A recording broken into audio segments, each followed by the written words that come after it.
déodorant fait maison, simple et facile avec 3 ingrédients, voire 4 si vous en avez vraiment envie. Le 4e, il est juste facultatif, c'est à vous de voir. Du coup, on vous montrera ça tout de suite.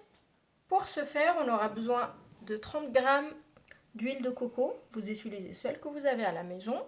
Pour ses vertus antibactériennes, et ça permet aussi d'avoir une texture épaisse du déodorant.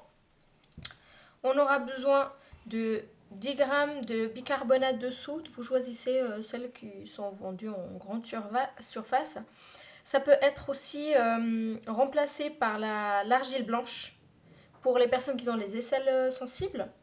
On aura besoin de 10 g de fécule de maïs. Nous, on a choisi le maïzena, celle qu'on avait. Ça sera plus pour la texture et pour l'absorption de la transpiration. Et puis pour finir, un petit bocal, celui que vous avez chez vous, pourra faire l'affaire.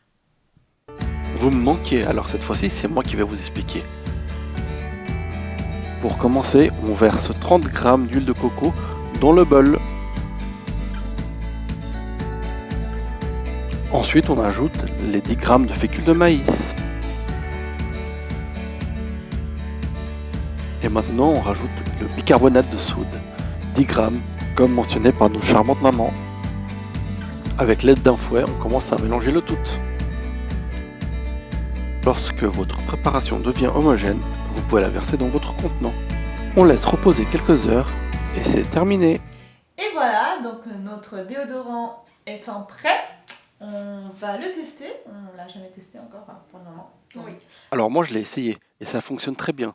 Il n'agresse pas la peau et dégage une bonne odeur de coco. Alors, si vous voulez qu'il y ait des vertus antitranspirantes, vous pouvez toujours ajouter entre 10 et 30 gouttes d'huile essentielle de Palmarosa. Nous, on n'a pas mise. Voilà, on l'a pas mise parce qu'on préfère avoir notre déodorant, pas un antitranspirant, tout simplement. On espère que cette vidéo vous ait plu, qu'elle va vous être utile. Dites-nous en commentaire si vous l'avez fait, vous l'avez essayé, ce que vous en pensez. Et puis d'ici là, on vous dit à bientôt. Ciao.